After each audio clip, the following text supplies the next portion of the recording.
Eh bien, bonjour à tous, nous voici parvenus au terme de notre retraite de l'Avent 2018 sur l'avènement du Christ en nous. Et nous abordons cette fois-ci, comme dernier volet, la vicissitude au sein de cet avènement.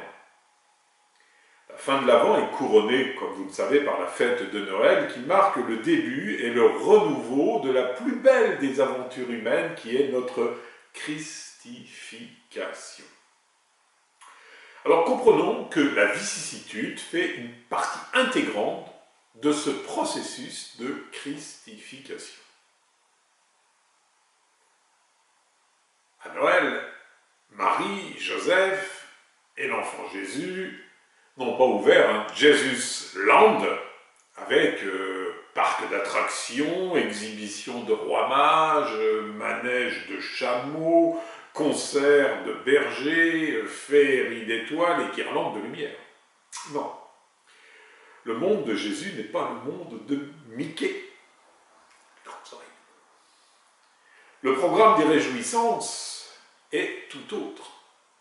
La naissance d'abord se fait dans le dénuement, suivi du massacre des innocents et de la fuite et de l'exil en Égypte. Donc le ton est donné. Et l'histoire ne se terminera pas autrement que la manière dont elle a commencé, par le massacre de l'innocent. On aurait certes aimé que la scène bucolique et attendrissante, immortalisée durant des siècles par le million de crèches vivantes ou en santons, eh bien, se fige dans une permanence et une plénitude, signe de l'éternité. Oui, cela adviendra un jour, mais au dernier avènement, lorsque nous entrerons dans la plénitude du royaume. Mais dans l'ici-bas, dans le temps, dans l'espace, dans l'histoire, l'être humain ne connaît pas cette permanence. Et il faut que nous nous y fassions. La vie va donc être une alternance entre la présence et l'absence, entre la consolation et les épreuves. C'est la loi structurale même de la vie spirituelle sur cette terre, et il faut y consentir. L'avènement du Christ en nous pourrait-il passer par un autre processus? Certainement pas, car les vicissitudes vont nous apprendre à nous conformer au Christ. Elles auront donc, en plus de leur nécessité, le fait de christifier ce monde, elles auront un caractère pédagogique qui va nous permettre de vivre chrétiennement. Saint Bernard utilise le mot vicissitude comme principe d'économie divine, une forme de pédagogie qui éduque le désir, le fait grandir et le dispose à cet abandon confiant, à cette humilité profonde qui seuls permettent les premiers bourgeonnements de la vie mystique. Dans son sermon 74, Saint Bernard l'évoque. Saint Bernard nous dit qu'il s'agit d'apprendre à marcher en étant poussé par l'esprit. Et je le cite. « Ne le vois-tu pas, frère, celui qui marche selon l'esprit ne peut nullement demeurer en permanence dans le même état intérieur, ni avancer toujours avec la même aisance. Cet homme n'est pas maître de son cheminement, il dépend de la volonté de l'esprit qui le guide et lui permet tantôt, avec plus de lenteur, tantôt avec plus d'élan, d'oublier ce qui est en arrière et d'aller de l'avant. Je pense que si vous y êtes attentif, votre expérience intérieure correspond à ce que je viens d'exprimer. Toujours Saint Bernard, si donc tu ressens et tu te sens atteint de torpeur, de découragement, de dégoût, eh bien ne perds pas confiance pour autant et ne renonce pas à l'ardeur de ta vie spirituelle. Au contraire, cherche la main de celui qui te porte secours. Et à l'exemple de son épouse, l'Église, Implore-le pour qu'il t'entraîne à sa suite, jusqu'à ce que tu retrouves avec le secours de la grâce une course plus rapide et plus allègre. Ça, c'est le sermon 21 au paragraphe 4 et 5. Saint Bernard nous révèle ici l'un des secrets de la vie spirituelle véritable. La norme du bon fonctionnement de l'expérience spirituelle, c'est la vicissitude. Pourquoi? Eh bien parce que plus une personne s'abandonne à l'action de l'Esprit Saint, plus son existence va se dérouler sous le signe de la discontinuité, car cette personne renoncera à maîtriser et à planifier sa propre vie. Attention, prenons garde. Discontinuité ne veut pas dire instabilité. Bien au contraire, l'Esprit Saint va nous amener vers une stabilité bien plus profonde, bien plus solide, fondée sur Dieu et en Dieu. Rappelons-nous le psaume 26, verset 1. « Le Seigneur est mon rocher et mon salut, de qui aurais-je crainte? Le Seigneur est le rempart de ma vie, devant qui tremblerai-je » Saint Bernard précise, et je le cite encore au sermon 21, « Tant que la grâce t'assiste, réjouis-toi en elle. Mais ne va pas estimer que tu possèdes le don de Dieu par droit héréditaire, comme si tu étais assuré de ne jamais pouvoir le perdre. Sinon, pour peu que Dieu retire sa main et éloigne son don, aussitôt tu te briserais intérieurement et tu tomberais dans une tristesse exagérée. Ainsi, au jour où tu es plein de courage, ne t'installe pas dans la sécurité, mais crie à Dieu avec le prophète « Quand décline ma vigueur, ne m'abandonne pas ». Psaume 70, verset 9. Au temps de l'épreuve, console-toi en disant avec l'épouse « Entraîne-moi, Seigneur, derrière toi. Nous courons à l'odeur de tes parfums ». Dans le Cantique des Cantiques, au chapitre 1, verset 3. Dans l'instable succession des réussites et de l'adversité, tu garderas une certaine image de l'éternité. Je veux dire cette inviolable et inébranlable égalité d'une âme ferme.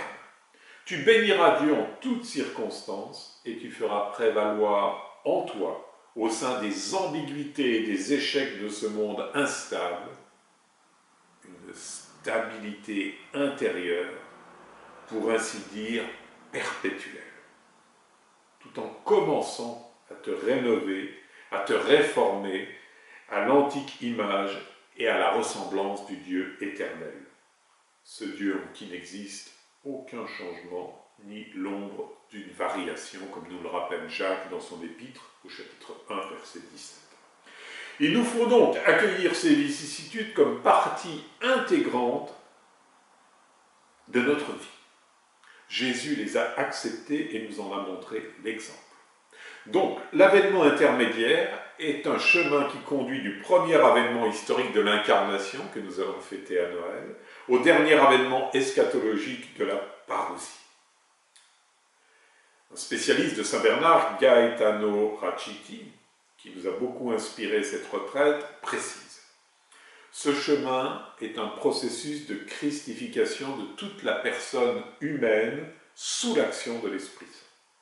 C'est une transfiguration progressive qui investit tous les plans de l'être et qui précède, pour ainsi dire, et qui procède, pour ainsi dire, du centre à la périphérie, de l'intérieur, du cœur au corps.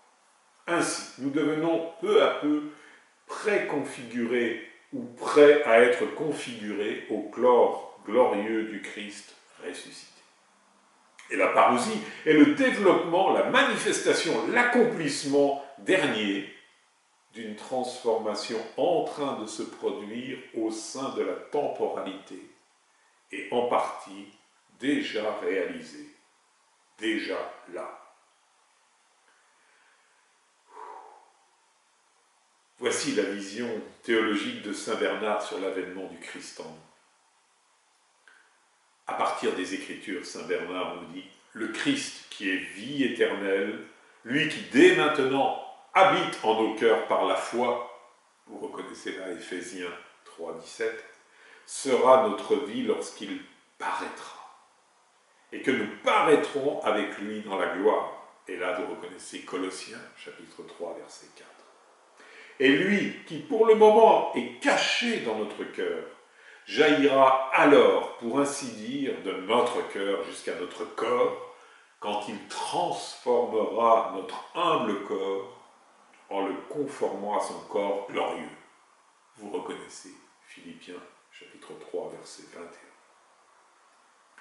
Dans ce même sens, un autre apôtre dit « Dès maintenant, nous sommes enfants de Dieu, mais ce que nous serons n'a pas encore été manifesté. » Premier épître de Jean, verset 3, chapitre 3, verset 2. Et donc évoquer en premier lieu la foi. Sans elle, rien n'est possible.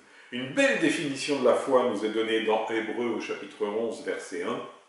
La foi est une façon de posséder ce que l'on espère, un moyen de connaître les réalités qu'on ne voit pas.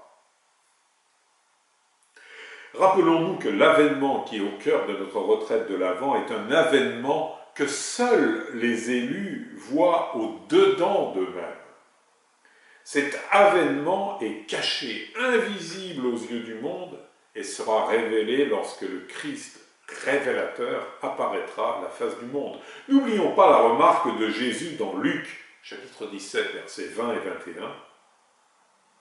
La venue du règne de Dieu n'est pas observable. On ne dira pas, voilà, il est ici, ou voilà, il est là. En effet, voici que le règne de Dieu est au milieu de vous. Ce fameux « au milieu de vous » est à comprendre à la fois dans l'Église implantée dans le monde et aussi au-dedans de nous. Les souffrances de ce temps présent sont sans commune mesure avec la gloire qui doit se révéler en nous, nous dit saint Bernard en reprenant Romains 8, 18. Quelle merveilleuse promesse!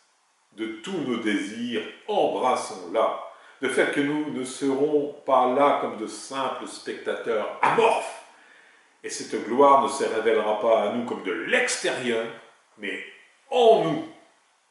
Nous verrons Dieu face à face, comme le dit Paul dans la première aux Corinthiens, chapitre 13, verset 12. Mais non hors de nous, car il sera en nous, lui qui sera tout en tous. Première aux Corinthiens, chapitre 15, verset 28. Alors suffit-il simplement de dire que la gloire, loin de nous demeurer extérieure, nous sera intérieure? Mais c'est déjà maintenant, frères et sœurs, qu'elle est en nous. Et alors, elle ne fera que se révéler. Dès maintenant, nous sommes enfants de Dieu, mais ce que nous serons n'a pas encore été manifesté. C'est saint Jean qui nous le dit dans sa première épître au chapitre 3, verset 2.